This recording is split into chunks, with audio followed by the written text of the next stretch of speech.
You're listening to Rolling Recklessly, the podcast where dice hit the floor, paint gets spilled, and no game ever goes exactly as planned. I'm Grizzly, and here we dive headfirst into Warhammer, tabletop gaming, and the beautiful mess that is the hobby life. From epic crits to absolute disasters, we'll cover it all. So grab your minis, roll with me, and let's get reckless.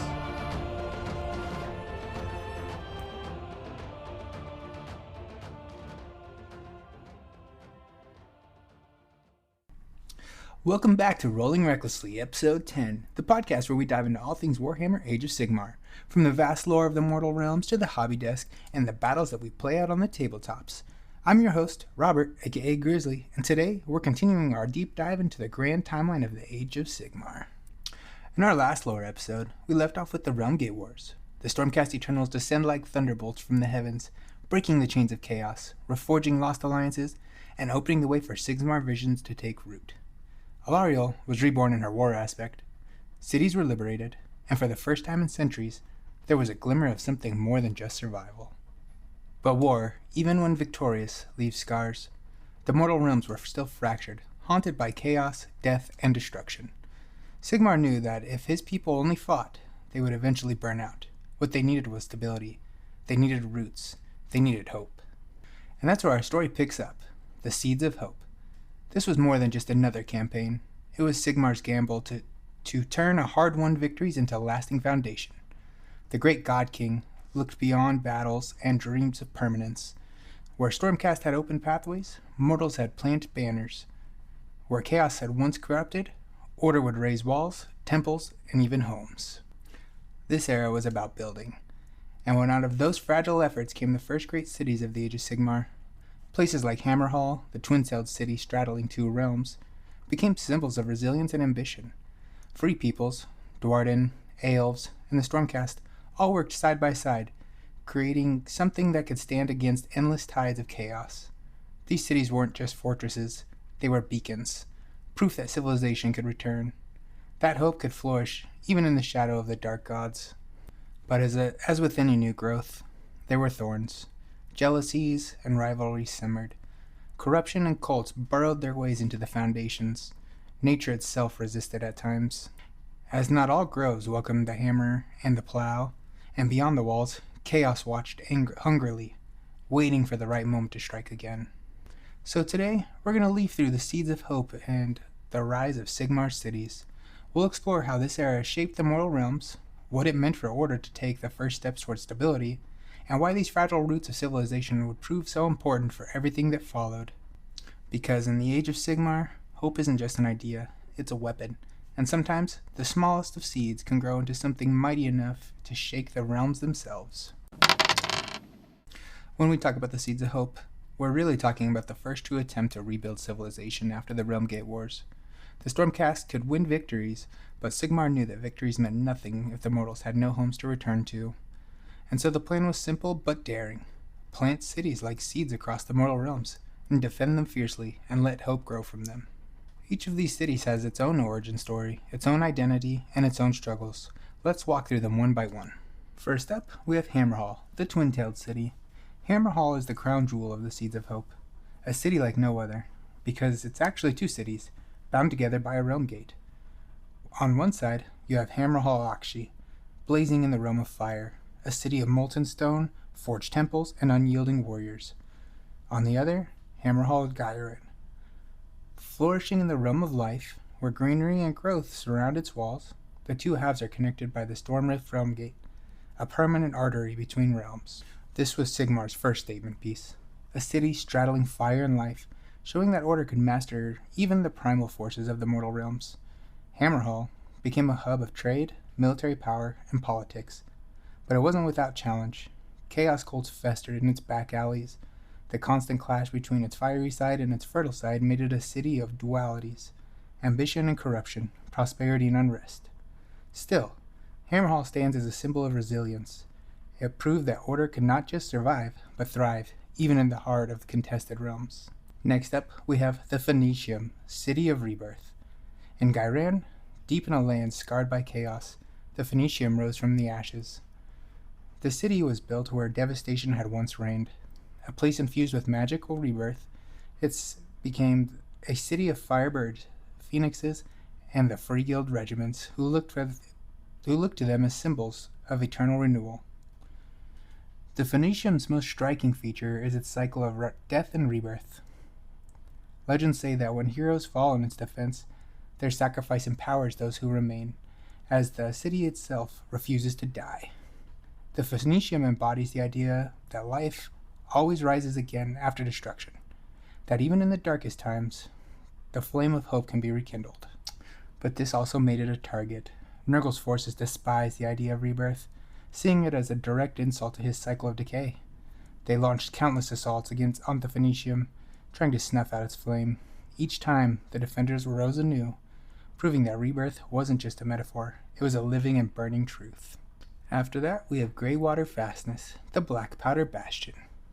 Where the Phoenicium learned on rebirth and magic, Greywater Fastness relied on iron, industry, and sheer firepower. Also located in Ghyran, Greywater became the city of engineers, cannons, and black powder smoke. The Dwarden, particularly the dispossessed in the Ironweld arsenal, flocked here to build engines of war.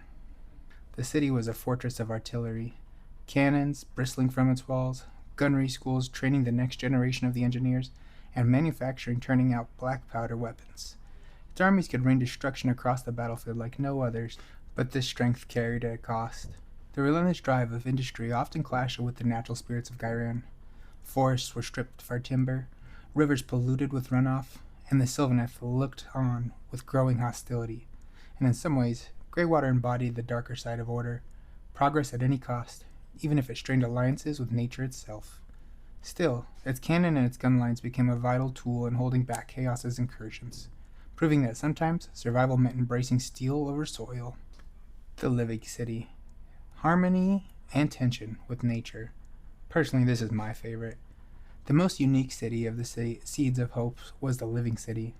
Built in an alliance with Alariel herself, unlike Greywater, this city was grown rather than built. Woven into the roots and branches of Ghyran's forest, mortals lived alongside the Sylvaneth, sheltered by wildwoods and warded by natural magics. For the first time, it was the dream of coexistence, man and spirit, industry and nature, life and order working together. But the alliance was uneasy. The Sylvaneth never truly trusted the mortals, especially those who chopped down trees or disrupted sacred groves. Many mortals feared that the Sylvaneth, in turn, seeing them as alien and wrathful spirits. The Living City was born of both triumph and a tension point, a rare experiment in harmony that constantly threatened to unravel. And yet, it persisted. For many, the Living City represented the best of what the Seeds of Hope could be. Not just a fortress against chaos, but a vision of a new kind of civilization, one that grew with the realms instead of against them. And why these seeds mattered, you ask? Each of these cities was more than just a settlement. They were symbols. Hammerhal showed ambition, the Phoenicium showed resilience, Greywater showed industry, and the Living City showed harmony. Together they became the roots of Sigmar's great plan to reclaim the realms, the first true bastion of order since the Age of Myth. Of course, they weren't perfect. Chaos cults, internal tensions, and external attacks plagued them constantly, but that's what made them real. They weren't flawless fortresses. They were living, breathing places where people lived, fought, and hoped. And in the setting as brutal as the mortal realms, hope itself was the rarest, most precious of resources. The Seeds of Hope were Sigmar's gamble. Against all odds, they endured. They proved that the Order wasn't just a dream, it was a reality worth fighting for. The Seeds of Hope were more than just forts and settlements. They were the start of something new, entirely in the mortal realms. Until this point, the Age of Sigmar had been about survival, battles, raids, endless campaigns. But with these cities, Sigmar and his allies proved that the mortal realms could be more than war zones. They could be civilizations. This was a huge narrative shift. Without stable cities, the mortal realms could always reset to square one after every victory. Armies could win a battle, then fade into the wilds again. But a city meant permanence. It meant trade routes, temples, blacksmiths, families, a place where people could live and not just fight. It was the difference between surviving and thriving.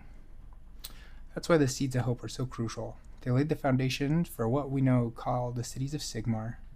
From Hammerhal's bustling markets, to Greywater forges, to the Living City's wild harmony, these places became more than military strongholds. They became centers of faith in Sigmar, engines of mortal progress, and symbols of life that could bloom even in the mortal realms scarred by chaos. But the rise of these cities also sowed tension. For every banner of hope planted, there was a shadow of corruption beneath it. Hammerhall's streets ran with trade, but also with occult activity. Greywater's cannons protected order, but poisoned Ghyran in the process. Even the living city, the closest thing to true harmony, was always one misunderstanding away from the Sylvaneth's wrath. And chaos never looked away. These cities were bright lights in a dark world. The bright lights that always drew attention. Every fortress was a target. Every wall was a challenge to be broken. Nurgle, in particularly, saw these seeds of hope as an insult to his dominion over Ghyran. He never stopped trying to corrupt them from within or overwhelm them from without. It's also worth pointing out these seeds of hope planted the seeds, pun intended, of later conflicts. The cities of Sigmar are bastions of immortal ambition, but that ambition often clashes with their own allies. Sylvaneth still hold grudges against Greywater Fastness. Alarielle herself has complicated views of Sigmar's mortal empire, and even mortals, ambitious breeds greed, corruption, and politics. These cracks in the foundation remind us that even order is never fully united. So what do the seeds of hope really represent? To me, they embody the duality of the mortal realms. They're hope and danger, growth and decay, resilience and fragility all at once. They prove that the mortals can carve permanence out of chaos, but also that permanence itself creates new problems. And that's the beauty of this setting. Nothing is ever simple. The cities are victorious, yes, but they are also compromises.